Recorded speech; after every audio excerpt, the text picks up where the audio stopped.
Assalamualaikum warahmatullahi wabarakatuh.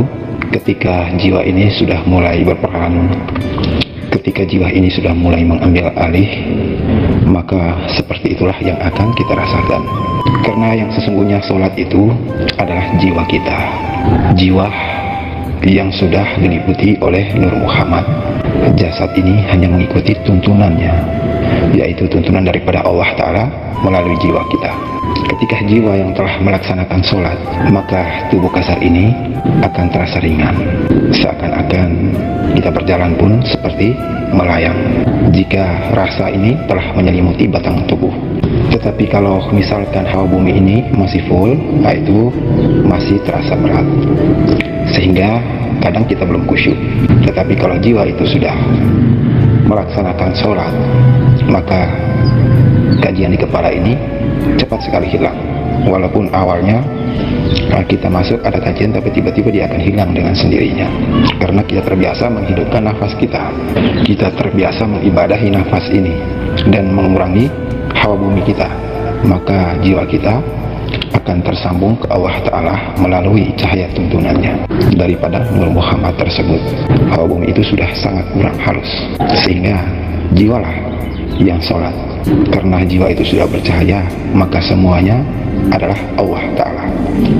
Allah juga yang memandang, Allah juga yang melihat, yang mendengar, yang berbuat melalui pengantara jiwa kita. Ketika dia sudah bercahaya, maka batang tubuhlah hanyalah sebagai wadah kosong yang tiada berarti. Allah Ta'ala memberikan kita ilmu, pemahaman untuk menempuh perjalanan jiwa ini, agar insya Allah semua ilmu dan pemahaman itu kita jadikanlah sebagai alat kita, sebagai pengetahuan kita semata, hanya untuk bermarifat kepada Allah Ta'ala. Jadi memang ada nama jiwa kita. Kalau nama dan gelar ini berbeda. Kalau gelar berarti orang tersebut suatu ketika akan diamanahkan untuk berdakwah, berbeda dengan nama.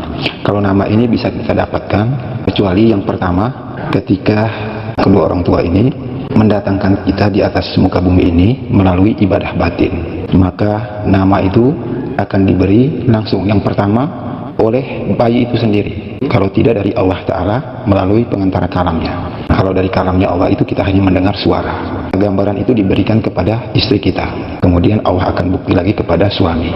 Kadang-kadang anak kita sendiri datang memberitahu namanya dalam tidur kita.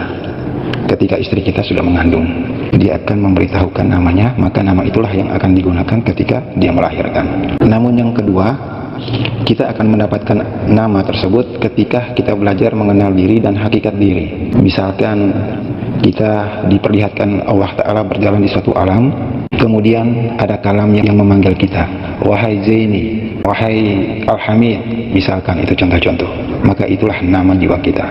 Tetapi hanya suara saja, itulah kalam yang langsung memanggil kita, maka itu adalah nama bagi jiwa kita ketika kita menempuh perjalanan jiwa ini. Berbeda dengan ketika kita bermakrifat kepada Allah Ta'ala, setelah itu diangkat dan diberi gelar. Yang memberikan gelar itu hanya dua nabi, yaitu Nabi Haidir dan Nabi baginda Nabi Muhammad Rasulullah SAW yang akan kita dapatkan. Maka ketika mendapatkan gelar, berarti orang tersebut akan diamanahkan untuk bertausiah, untuk berdakwah. Berbeda dengan ketika kita diberi nama. Kita diberi nama seperti itu pun kecuali kita belajar mengenal diri yang pertama. Yang kedua, kita mendatangkan anak kita di muka bumi ini dengan akhlak, yaitu beribadah batin terlebih dahulu, maka anak kita sendiri yang akan memberitahukan namanya. Dan yang kedua, kalam Allah yang akan memberitahukan kepada istri kita atau suami. Itu biasanya seperti itu. Kalau misalkan kita tidak mengetahui nama jiwa kita, itu biasanya mereka bertanya kepada guru, tetapi guru biasanya memberitahukan sesuai dengan hatinya, hanya untuk memberikan nama-nama yang baik kepada muridnya, sehingga nama itu insya Allah juga akan membentuk kebiasaan indera jasad ini agar bisa bertingkah laku di atas muka bumi ini dengan baik, karena arti daripada semua nama itu pun mempunyai makna. Dan yang kedua mengenai wajah itu, memang wajah kita sulit untuk kita ingat, karena itu adalah rahasia diri kita. Kita bisa melihat wajah sendiri kecuali hati kita sudah bersih, hati kita sudah bercahaya, rasa ini sudah hidup, jiwa kita sudah bercahaya dan sudah mulai menuntun batang tubuh ini untuk berakhlak yang mulia. Dengan sendirinya jika kita ingin mengingat wajah kita, semua wajah kita akan muncul di depan kita, akan tergambarkan di depan kita jika hati kita sudah bersih.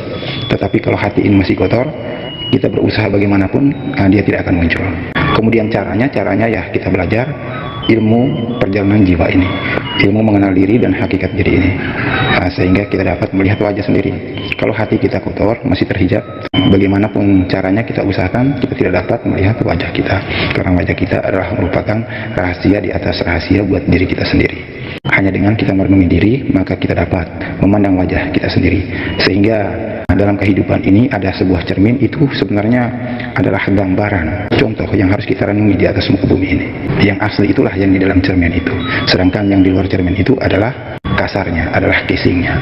Tetapi kalau hati kita bersih, kita melihatnya tanpa cermin. Insya Allah seperti itu. Tetapi berbeda ketika tubuh kita sudah diselimuti oleh Nur Muhammad. Jika kita berada di depan cermin, maka jiwa kita tidak ada tampak di dalam cermin. Jiwa itu tiada, kosong. Itu tingkatan yang lebih jauh lagi. Ketika kita mempunyai niat untuk mencari Allah Ta'ala, maka kita tidak akan pernah untuk menemukannya. Karena Allah Ta'ala itu sangat banyak. Seluruh makhluk ciptaannya akan mengaku dirinya sebagai Allah Ta'ala. Iblis saja akan mengaku dirinya sebagai Allah. Salah satu cara, bagaimana caranya agar kita bisa bertemu Allah Ta'ala, yaitu jalan satu-satunya dengan cara kita merenungi diri kita. Kita bertafakur, kita merenungi tentang asal-usul kejadian diri ini, dari mana kita berasal, maka kita akan tertuntun menuju kehadirat Allah Ta'ala. Kita mendiamkan diri ini, kemudian kita merasakan, kita hidupkan rasa ini, dan kita merasakan jika semua gerakan ini adalah tuntunan daripada rasa itu sendiri, bukan kitalah yang melakukannya, maka insya Allah rasa itu akan menghantarkan kita menuju ke hakikat diri kita yang sebenarnya, sehingga insya Allah kita dapat mengenal Allah Ta'ala, kita dapat mengenal zahir dan batin. Begitupun dengan hakikat diri kita, yaitu Nur Muhammad. Insya Allah seperti itu. Jadi itulah salah satu jalan agar kita dapat mengetahui Allah yang sebenarnya, melalui tuntunan dari dasar syariat yang perlu kita kuatkan, yaitu amalan-amalan yang diberikan oleh guru kita setelah kita melaksanakan baiat. Itulah sebagaimana kita menjaga ilmu dan amalan istinja kita, menjaga indera jasad kita, kemudian kita mulai mengamalkan amalan untuk menghidupkan rasa ini, dari amalan nafas, begitupun juga dengan berbagai macam amalan zikir lainnya. Itulah syariat kita, itulah pijakan dasar kita, sehingga insya Allah jiwa ini dapat mi'raj menuju kehadirat Allah Ta'ala. Rasa ini cepat menyelimuti jiwa itu, kemudian membimbing batang tubuh ini.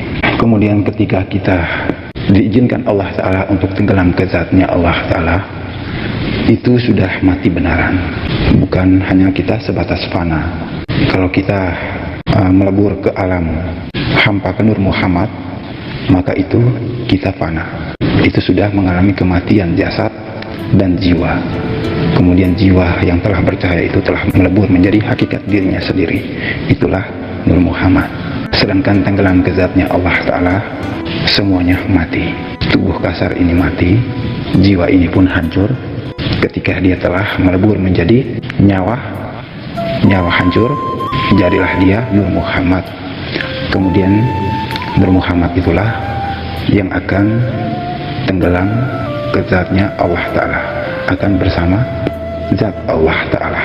Nur Muhammad itulah laisa kamitslihi syai'un. Nur Muhammad itulah yang meliputi langit dan bumi ini, baik zahir maupun batin, seluruh alam. Begitu besar dan luasnya Nur Muhammad. Ketika dia tenggelam ke zatnya Allah Ta'ala, maka dia kecil bagaikan butiran debu, sangat kecil. Begitu dahsyatnya zat Allah Ta'ala. Nur Muhammad saja kita tidak bisa membayangkan, mengkajinya, luas dan besarnya, apalagi zatnya Allah Ta'ala. Insya Allah Kemudian untuk mengenai makom, insya Allah tidak perlu kita ragukan.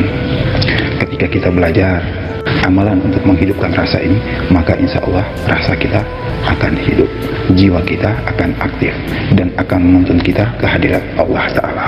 Teruslah kita bersandar kepada Allah Ta'ala. Semoga Allah Ta'ala menuntun kita ke jalannya dan menjadikan kita hambanya yang beriman dan bertakwa kepadanya. Ketika kita mengamalkan zikir nafas, kita hanya bisa mengikutinya. Keluar masuknya nafas ini dengan rasa kita. Zikir tersebut hanya kita ucapkan di dalam hati saja, tergantung zikir apa yang kita gunakan. Tetapi keluar masuknya nafas tersebut kita ikuti dengan rasa ini. Dengan sendirinya dia akan keluar dan masuk nafas tersebut. Zikir yang kita ucapkan di dalam kolbi tadi, dengan sendirinya dia hidup. Dia akan menyebutnya sendiri tanpa perlu kita mengsengajakan diri. Kita hanya cukup mengikuti saja. Dan kita harus kebiasakan hidupkan di dalam kolbi ini dengan asmanya Allah. Itulah ketika kita mengamalkan zikir, kita hidupkan rasa ini dengan sebutan zikir tersebut, sehingga dia hidup terselimuti oleh rasa. Kemudian kita hanya mengikuti nafas yang masuk dan keluar tersebut. Insya Allah, amin. Singkatnya, Assalamualaikum warahmatullahi wabarakatuh.